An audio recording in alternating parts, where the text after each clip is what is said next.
저도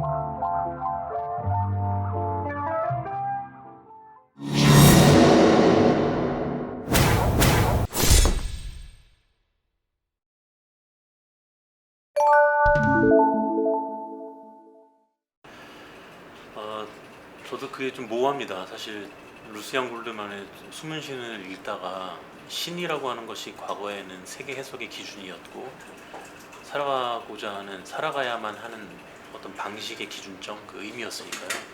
근데 신에 대해서 설명하고자 한다면 사실 설명이 어려운 것처럼 의미 역시 저는 그런 게 아닌가라는 생각이 듭니다. 다만 의미의 그 뎁스와 의미의 깊이와 넓이는 우리가 상상하는 것 이상으로 훨씬 더 포괄적이라는 것이죠. 파편화되어 있고요. 그 의미가 특정 이해관계에 봉사하기 위한 유행이나 트렌드, 아까 말씀드린 것처럼 그런 의미만 있지 않다라고 하는 것, 그리고 반드시 소비자들이 삶의 질을 올릴 수 있는 어떤 의미가 분명히 있다. 그래서 우리는 그게 마치 숨어버린 신처럼 우리는 확인되지 않지만 그 의미를 찾으려고 하는 노력을 포기하면 안 된다 라는 게 주요한 메시지입니다. 물론 그 의미가 과연 그럼 어떻게 파악할 거냐라고 하는 거는 기술적 방법론과 그리고 모두가 다 알고 있는 일반론적인 방법들이 아마 있을 겁니다. 저기 질문할 거. 저도 지금까지 계속 숨바꼭질하는 심정으로 계속 일을 하고 있는데요. 지금 질문을 이렇게 주고 계신데 제 말을 들으면서 또 어떤 생각을 하고 계신지도 제가 알 수가 없잖아요. 바로 마주하는 사람에게 어떻게 생각해? 라고 이야기해도 사실 솔직하게 내가 어떻게 생각을 정확하게 하는지를 알고 있는 사람도 드물 뿐더러, 그리고 알고 있다 하더라도 이것을 나의 랭귀지로 상대방의 언어와 소통될 수 있도록 표현하는 사람도 드물고, 그리고 그거를 정확하게 표현했다고 서로가 합의하고 믿는 순간에도 저 사람이 그 의미를 반드시 그 100% 가깝게 수용했다고 확인하기도 어렵죠. 사실 그래서 의미라는 것이 확인하기는 어렵습니다. 다만 저는 일단 제한적으로 기업 경영과 브랜드 마케팅 혹은 이런 디자인 분야를 국한시켜서 의미가 먹혔다라고 해석되는 지점을 보면 결국에 확인할 수 있는 지표는 매출과 그리고 소비자들의 피드백이죠. 그래서 이 어떤 제품을 통해서 내 삶이 어떻게 변화되고 있다라고 하는 소비자의 평가가 있거나, 물론 마케팅의 후킹이나 요즘에 키워드나 퍼포먼스 마케팅을 통해서 소비자를 낚아내는, 그렇게 해서 판매를 올리고 재구매가 일어나지 않는 제품도 많지만 그렇지 않고 반복적인 재구매가 일어난다는 전제하에서 매출이 오르는 브랜드들 보면 그들이 제품의 기능이나 서비스의 어떤 퀄리티, 그 양태를 가지고 소비자에게 전달하고자 하는 의미, 그리고 모종의 가치 제한, 이런 게 매출이 지속적으로 올라가고 유지된다면 의미가 먹혔다고 해석을 하는 거죠. 그러면 그때 동원됐던 의미와 키워드는 거기에 통해서 소비자들의 기분이 어떻게 바뀌었는지 이런 것들을 캐치하면서 케이스를 많이 모아보는 겁니다. 저희가 하는 일은요. 근데 일반 사람들은 그런 케이스를 다 이제 부지런하고 마케팅의 랭귀지를 좀 아는 사람들은 개인적으로 모아볼 수는 있으나 대부분은 수학의 정석을 보고 문제풀이 방식을 외워야 수학 문제를 풀 수 있잖아요. 그들에게는 이제 개인적으로 찾아오시거나 뭐 이렇게 질문을 주시면 그런 툴들을 알려드리긴 하는데 책을 통해서는 그런 툴이 별로 없습니다. 저는 백과사전에 정보를 찾는 방식을 알려드리고 싶은 거지, 어떤 공식이 이렇게 딱 돼 있으니까 빈칸을 채워서 이렇게 빈칸을 채우면 반드시 나온다 이런 방식은 사실 있지도 않고요. 그런 거를 추구하지는 않거든요. 그래서 과연 어떻게 찾아야 되느냐 숨은 의미를 라고 한다면, 일단 일반론적인 말씀을 드리면 되게 김이 셀 답변인 것 같긴 한데요. 관찰을 잘 해야 되고요. 정말 그 기획 기사를 쓰는 기자들이 하는 방식이 저는 되게 좋다고 봅니다. 내가 궁금해하는 질문을 알 법한 사람들에게 모두 다 물어보고 다니죠. 그리고 나서 취합하고 카테고라이징 해보고 맞는지 좀 더 전문가인 사람한테 검증을 받고요. 저희도 프로젝트 할 때는 그렇게 합니다.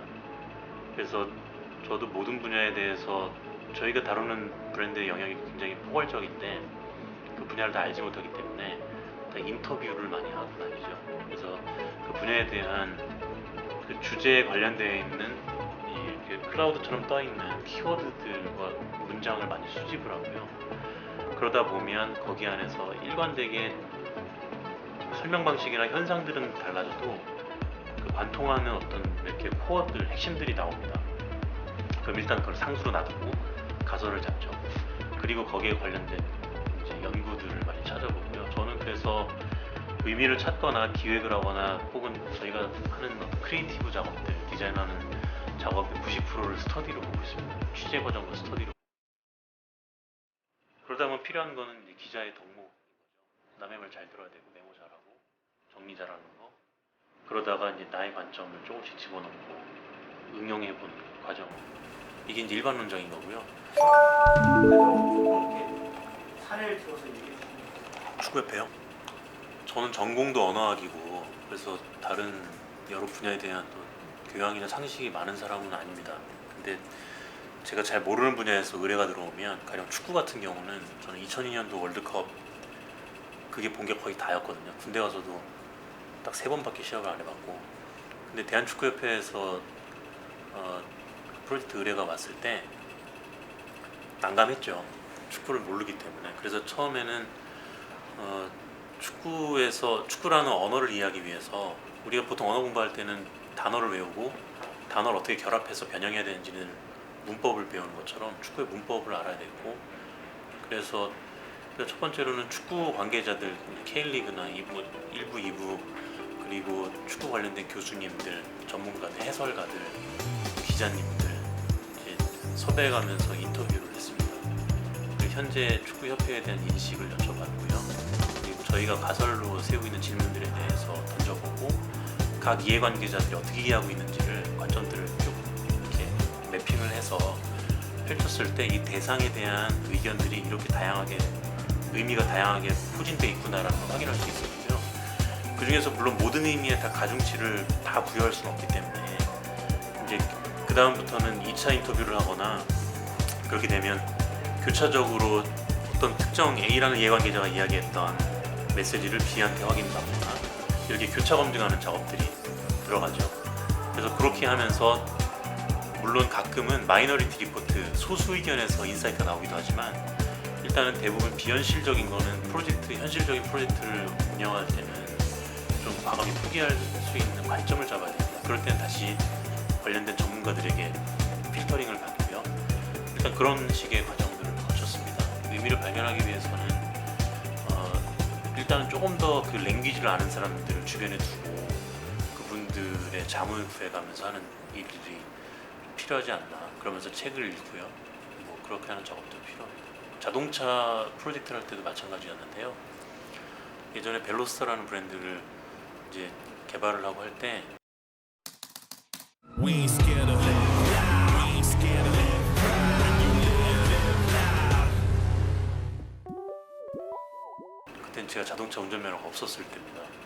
근데 이제 고객사에는 마치 운전을 하는 것처럼 지금 그 담당자분들이 보고 계신다면 배신감을 느끼실지 모르겠지만 그래서 굉장히 많이 자동차에 대해서 공부를 했습니다. 그리고 틈만 나면 대리점 가서 영업사원들이 어떻게 자동차를 파는지 그리고 자동차 마치 살 것처럼 이제 미세 쇼핑 하듯이 하고 옆에 어떤 분들이 자동차를 사러 올 때 무슨 대화를 나누는지 엿듣고 그리고 이제 저도 설명도 들어보고 이런 과정들을 대리점마다 지역별로 옮겨다니면서 체험도 많이 해봤고요. 그런 식으로 먼저 분위기를 파악하고 현장의 언어를 추린 다음에 학계나 데스크의 언어가 어떻게 현장의 언어가 다른지를 비교해 보는 거죠. 그렇게 일단은 의미 주변에서 이미 알고 있는 사람들한테 조언을 공부하는 방식이랑 비슷하다고 봅니다. 예전에 미분 문제를 잘 몰라서 못 풀 때는 미분 문제를 수학 문제를 잘 푸는 친구에게 물어가면서 하는 것처럼 저 역시 이제 의미를 찾아가는 과정들을 공부하는 과정이랑 비슷하다라고 보고 있습니다. 우리 보통 그 벼슬하지 않으면 죽을 때 묘에 학생부군 신이 써놓잖아요. 그러니까 학생이라는 이제 조선까지 우리 사람을 생을 정의하는 방식 학생이라고 한 것처럼 결국에 기획이나 뭐 의미를 찾아가는 방식은 그런 방식이 아닌가 생각합니다.